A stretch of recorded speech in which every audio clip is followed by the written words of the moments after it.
ගෙවිගේ වසර පුරාවට කොළඹ කොටස් වෙළඳපොලේ සමස්ත කොටස් මිල දර්ශකයාගේ ආසන්න වශයෙන් 38ක් 140ක් අතර ප්‍රමාණයක මිල මට්ටම ඉහළ යාමක් වාර්තා කරා. ඉතින් විශේෂයෙන් මතක් කරන්න ඕනේ සමස්ත කොටස් මිල දර්ශකය 2025 ආරම්භයේදී සනිටුවන් වෙලා තිබ්බේ 15944ක් විදිහටයි. නමුත් මේ වන විට විශේෂයෙන් අපි මතක් කරොත් එහෙම නොවැම්බර් මාසයේ 12 වෙනිදා වන විට සමස්ත කොටස් මිල දර්ශකය 23659 දක්වා ඉතාමත් ඉහළ අගයක් වාර්තා කරා.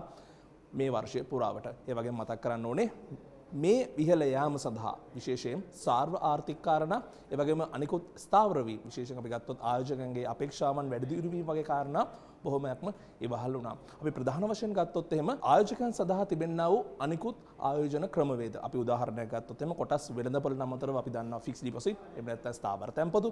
ඒ වගේම ඕගොල්ලෝ අහලා ඇති අනිකුත් භාණ්ඩාගාර ගිවිල්පත් ඒ වගේම භාණ්ඩාගාර බැඳුම් කර මේ වගේ කාරණා බොහොමයක් එක ආයෝජකයන්ට අවස්ථාව තියෙනවා ආයෝජනය කරන්න.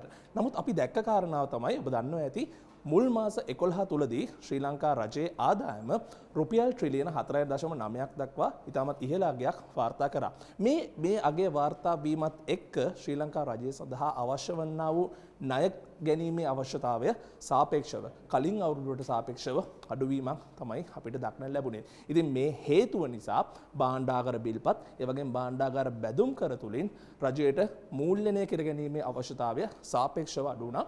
ඊට සමගාමීව ශ්‍රී ලංකා මහ බැංකුව විසින් ක්‍රියාත්මක කරන ලබන මේ අඩු ප්‍රතිපත්ති පොලි අනුපාතය මේ ක්‍රමවේදය තුල බොහොමයක් ආයෝජකයින් අර වගේ භාණ්ඩාගාර බිල්පත් සඳහා ලබා දෙන්නා වූ අඩු රිටර්න් එක අඩු ලාභදායීත්වයට වඩා අනිකුත් ආයෝජන උපක්‍රම සඳහා යොමු වීමක් තමයි පහුගිය කාලේ දක්නට ලැබුණේ. ඉතින් මෙතනදී විශේෂයෙන් පුද්ගලික ආයෝජන අපි ගත්තොත් එimhe දීපල වෙළඳාම ඊට අමතරව ප්‍රධාන වශයෙන් කොටස් වෙළඳපොළ සලහා ආයෝජකයන්ගේ සහභාගීත්වය ඉතාමත් ඉහළ අගයක් විදිහට තමයි පසුගිය කාලේ පුරාවට අපි දකින්නට ලැබුණේ. ඒ වගේම මතක් කරන්න ඕනේ ආර්ථිකයේ ස්ථාවර වීම.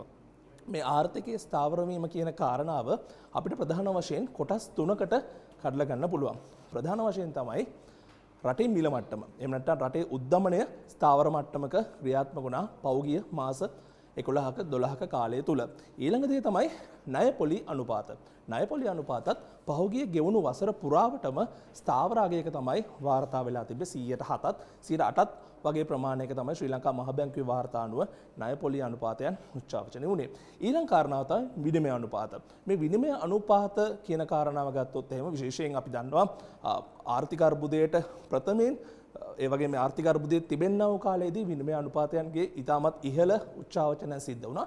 නමුත් ගෙවුණු වසර පුරාවට විනිමය අනුපාතකයන්ගේ උච්චාවචනයන් අපි විශාල වශයෙන් සිදු වෙනවා දැක්කේ නැහැ. ඉතින් මේ කාරණා තුන ස්ථාවරභාවය ආර්ථිකය තුළ ඇතිවන ස්ථාවරභාවය සඳහා පදනම් විදිහට අපිට ගන්න පුළුවන්. ඊට අමතරව අපිට දකින්න පුළුවන් අනිත් කාරණාව තමයි 2025 වර්ෂයේ තුන්වන කාර්තුව සඳහා ශ්‍රී ලංකාව 5.3ක ආර්ථික වර්ධන වේගයක් ඉදිරිපත් කළා. ඉතින් මේ කාරණාත් එක්ක ආයෝජකයන්ගේ ආයෝජන අපේක්ෂාවන් ඉහළ ගිහිල්ලා කොටස් වෙළඳපොළ වැනි ආයෝජන උපක්‍රම සඳහා ආයෝජන ක්‍රමවේද සඳහා බොහොමයක් නැඹුරු වීම තමයි අපි පහුගිය අවුරුදු පුරාවටම දක්නට ලැබුණේ. ඒ වගේම මතක් කරන්න ඕනේ ගෙවුණු අවුරුදු කිහිපයට සාපේක්ෂව මේ වන විට මේ වසරේ විශේෂයෙන් 2025 වර්ෂයේදී අපි දකින්න තවත් සුවිශේෂී කාරණාවක් තමයි ආයෝජකයන්ගේ වැඩිපුර මේ කොටස් වෙළඳපොළ කරා ඇදීම. මේ සඳහා අපිට නිදර්ශකයක් විදිහට භාවිත කරන්න පුළුවන් දෛනික කොටස් ගනුදෙනු ප්‍රමාණය. ඉතින් කලින් අවුරුදුට සාපේක්ෂව මේ තිබෙන ආර්ථිකමය කාරණාවද විශේෂයෙන් සාර්වාර්ථිකමය කාරණා ඒ වගේම ආයෝජකයන්ගේ විශ්වාසය වැඩි දියුණු වීම කාරණාව මත මේ වෙනට අපි දකින දෙයක් තමයි දෛනිකව සිදුවන්නා වූ කොටස් ගනුදෙනු ප්‍රමාණයත් සැලකිය යුතු මට්ටමේ ඉහළ යාමක් පහුගිය වසරට සාපේක්ෂව මේ වසරේදී අපි නිරීක්ෂණය කරා කියන එක. ඒ අපි මතක් කරපු සාර්ව ආර්ථික සහ ඒ වගේම ආයෝජකයන්ගේ විශ්වාසය ගොඩනැගීමේ කාරණා මත කොළඹ කොටස් වෙළඳපොලේ සමස්ත කොටස් මිල දර්ශකය ඉතිහාසයේ වැඩිම අගය වාර්තා කරා 2025 නොවැම්බර් මාසයේදී ඒ ඒකක 23659ක් විදිහට ඒක සුවිශේෂී සම්දිස්ථානයක් වෙනවා කොළඹ කොටස් වෙළඳපොළ ඉතිහාසයේ. තුතිරණ බිස්නස් YouTube නාලිකාව ව්‍යාපාරික ලෝකයේ නවතම තොරතුරු සඳහා අද දිරන බිස්නස් YouTube නාලිකාව දැන්ම සබ්ස්ක්‍රයිබ් කරන්න.